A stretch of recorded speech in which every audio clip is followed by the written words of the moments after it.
My goodness, we have so much to talk about, guys. This is the Geek Down. Welcome back, and let's get right into the video.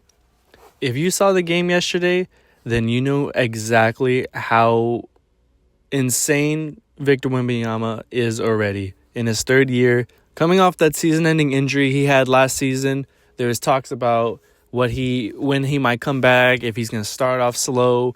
All those questions got answered immediately. This team looks so much better than advertised. Not saying that they're going to be super elite right away, but I love the direction that they're going in.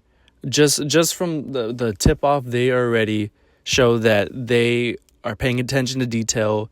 They're really focusing on the offense. They're really focusing on fast breaks. I was scared because I had a feeling that this team versus the Mavs would be a weird matchup given the size that the Mavs have. Playing Cooper Flagg at point guard, having Anthony Davis, PJ Washington, Derek Lively.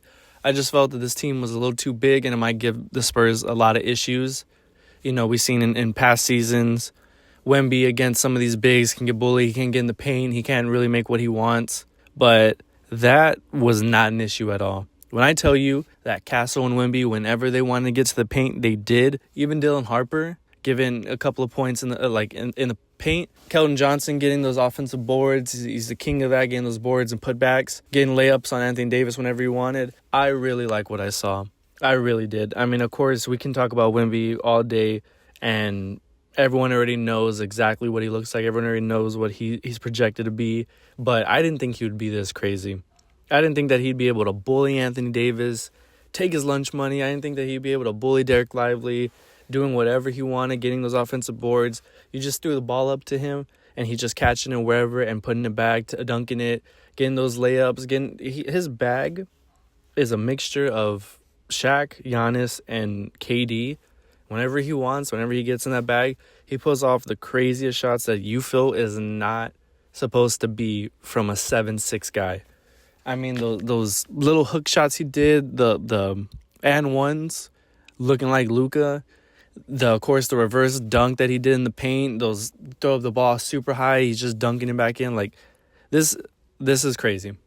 And it's so good to be a Spurs fan. I'm so happy. But not even just that. Castle looks like an all-star in the making. I know that his free throws were real bad. He needs to work on that. But the fact that he's getting to the line so much, it reminds me of when Austin Reeves kind of was coming on the scene.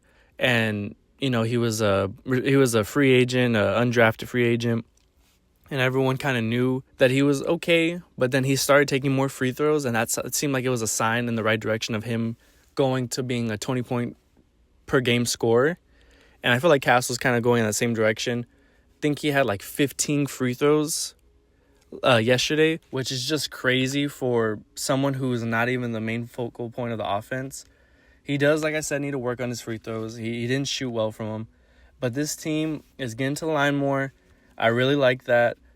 I like that they are really trying on the fast break. Constantly just whenever they get the ball off the rebound or they get a steal, everyone is running. I love that Champagne immediately runs to the corner of the three. He knows his role. He opens the floor for whoever's coming in the lane because you have Devin Vassell, who is a really elite scorer, in my opinion, at some points. He can be very inconsistent, but when he is in his bag, I mean, he can get any shot off. He really can. Of course, Castle he kind of has that Westbrook mentality where he's just running to the rim. He doesn't care who's in front of him.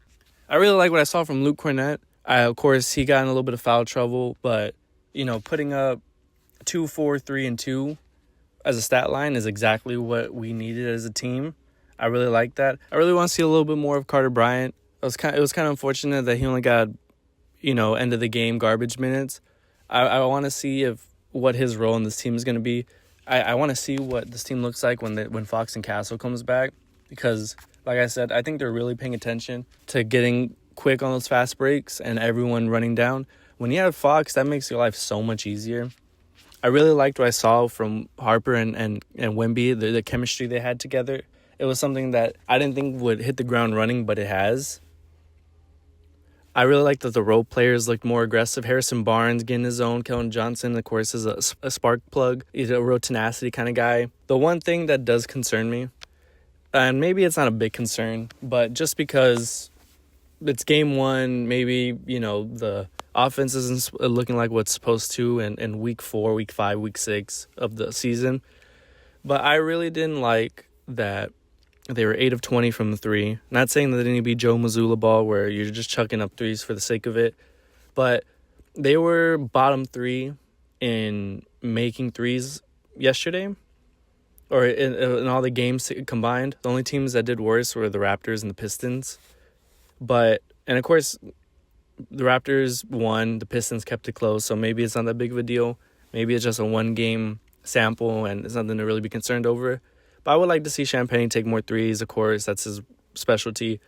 I just want to see more threes be taken because, if they play the Warriors and we catch the Warriors on a hot night, that the score might look differently. And I was real surprised that the Mavericks size did not bother the Spurs at all. I don't think, not one bit. In fact, I think it was the opposite. I think the Spurs were the ones who were bullying the Mavericks and making it look like a size mismatch. And I bring that up to say I don't know what team can really do this to the Spurs now.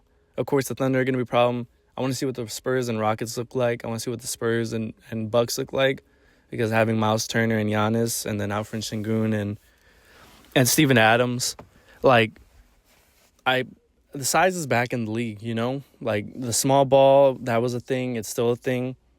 But when you're bringing these players, the Steven Adams, the Clint Capellas, the Luke Cornettes, and matching them with other bigs, I think it creates a different style of offense, and I think the Spurs can really perfect it. So I'm really excited. This is such a great game. They play the Pelicans in tomorrow, and I just can't wait to see what the Spurs have to offer, because I'm not expecting them to make the finals this year. But with that being said, going into the playoffs, I think they're a team that nobody wants to see. They're like the Nuggets with Jokic. It's like, even if the team isn't up to par, when you have Jokic and when you have Wemby, anything can happen. And that just is such a feeling the Spurs haven't had in so long. And before I go, one more thing I wanted to talk about. Mitch Johnson, man. And if anyone was watching that game, in that huddle, he sounded like his confidence was there. His play calling was good. He was calling timeouts at the right time, not letting these runs get too overwhelming. He seems like he really is the next man up when it comes to being coach. I hope we can keep him for a long time. I hope what we saw yesterday was not just a fluke, and he really is a good coach in the making. I can't wait. And I hope we keep this team. Maybe down the line, trade for another, maybe backup big man if Kelly Olynyk's not working out.